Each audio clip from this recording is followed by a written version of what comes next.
Welcome back. Witches, wizards, and muggles need not stay for this one because today this is our first ever charms lesson. That's right, you heard me right. Our first ever charms lesson, and I hope you have your wand at the ready. And if you don't, I would expect better from you.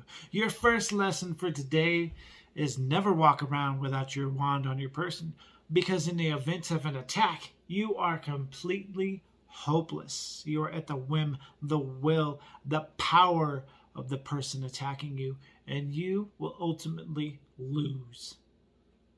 Always have your wand on your person. And before we start today's very first lesson, I'm gonna light up the room a little bit. Lumos! Much better. And welcome back, everybody, to our very first charms lesson. I'm going to give you a really brief introduction, try to keep it as short as I can, but kind of descriptive at the same time. Now, we all know the wands. The wands. And we've heard Ollivander say the wand chooses the wizard. So the way wands work is, say you were walking down the street, you picked up a wand off the road, and you tried to perform spells with it. It may or may not work. And I would almost guarantee that if it did work, it wouldn't work correctly. It wouldn't work to the best of its ability. Now, the way that you want to have a wand purchased or won would be to go to Ollivander's or Grigorovich or a well-known wand maker and do the wand chooses the wizard. That would yield you the best results. The wand would be true to you. The wand came to you. The wand wants to do its bidding for you. Now, that being said, if you're in a battle, and say we're in the Battle of Hogwarts, and we take down Electo Carol, or we say Expelliarmus, and his wand, you catch it. That wand's allegiance is now yours. Or you're just in a duel. You're in a duel. And maybe you kill the person and you get his wand. That wand is going to do your bidding.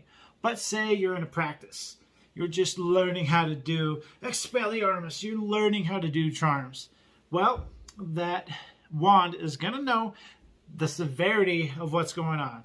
It's going to know the difference between a battle and a practice. So if you win a wand during practice, it's not going to have its allegiance go to you. His allegiance will still be to the owner of the wand. It understands that it's a practice.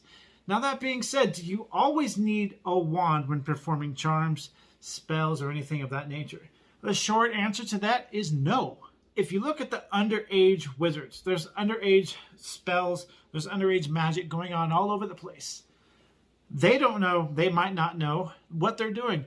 They might have no clue whatsoever how it happened. And the effect of that spell could either be great or it could be not so great. It could just be you didn't even notice. Or it could be like, oh my gosh, some big, huge, disastrous result. So when you're underage and you're performing spells unknown to yourself, in my opinion, that is the most dangerous of spells because they're uncontrolled. That's why you go to school and you learn how to perform them properly. And if you excel and you become quite good at magic, you can perform spells as a full-grown adult without your wand. There's been a couple instances in the movies. Dumbledore, for example, can produce spells without his wand. Snape can do spells without his wand, I believe. And Harry Potter, there is one scene that Harry Potter couldn't find his wand. And he said, Lumos! And the wand lit up for him so that he could find it. So eventually there's going to be a really strong connection between you and your wand. So that'll bring us to today's lesson. You've all seen my videos. I open up the videos, Lumos! And then I end it with Knox. So today we're going to be performing Lumos and Nox charms because they go hand in hand with each other.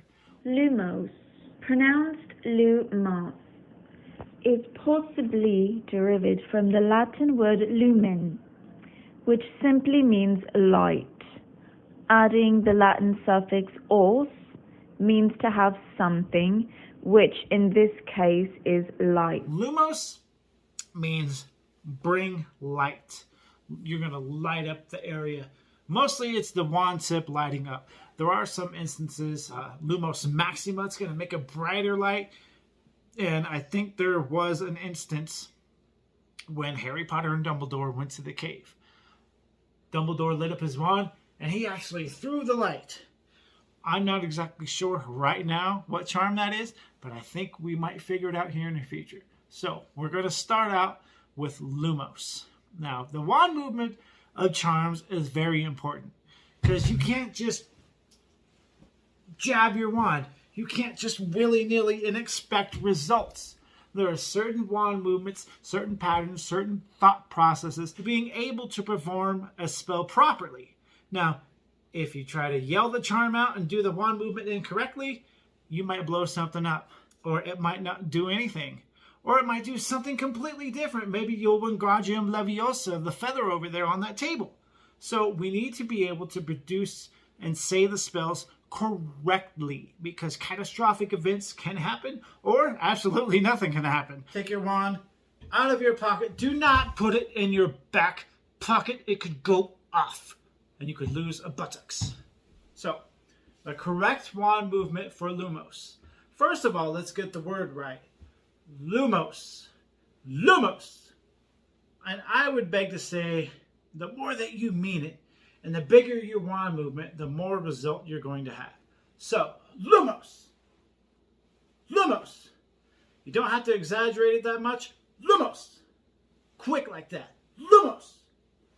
And your wand tip would light up and you'd be able to see whatever it is you're trying to see. Starting at the left, you go up, circle, out, Lumos. Up, circle, out, Lumos. And that is your Lumos charm. Now, I think another variant of Lumos is Lumos Maxima. Now, I'm sure that would have the same wand movement, Lumos Maxima. But it's going to be greater. It's going to be better. It's going to be brighter. Now, Lumos, you've turned on your wand. How do you turn it off? To turn off your Lumos, your light, you would say Knox. Knox. Knox is the Latin word for night. Simply put, Knox is anti-charm for Lumos, removing the light from your wand. I'm pretty sure you could say it however you want to say it. Knox. Knox. Knox. I like it quick and simple. Knox. Because, right, you want to turn it off. Knox. Like you're turning off a light switch instantaneously. So the wand movement for Knox would be start here on the lower right side, come up in a U, and then back down. So lower right side, come up in a U, back down. Lower right side, U, back down. Knox. Knox. So this is a lesson for me, because in my videos I say Lumos and then I go Knox. And if you haven't realized, sometimes they don't work. And there's a reason for that, because my wand movement wasn't proper. So I would assume if you would do the Knox movement backwards, Knox, I don't know what would happen. Your wand probably wouldn't turn off. And you'd be thinking, well, how am I supposed to turn this off? And you'd start doing this, and then your wand would shoot out sparks and it could catch something on fire. So that's why we learn proper wand movements. That's why we're here in Charms class. So, to recap, we have Lumos. Bottom left corner, Lumos. You don't have to be so big and exaggerated. You could just Lumos. Lumos. And to turn it back off, we have Knox. Knox. Knox. Knox. So your wand movements, I believe, can be exaggerated or they can be small. Either way, I think they would be effective. Play around with it. See what happens. Make sure you're in a safe environment. And everybody, I hope you enjoyed our first ever Charms lesson. Stick around. Drop some comments down below. Let me know what you think about my first lesson. Am I a good teacher? Do I need a little bit of work? I guarantee these wand lessons will get better. So, like I always say, until next time, everybody, Knox.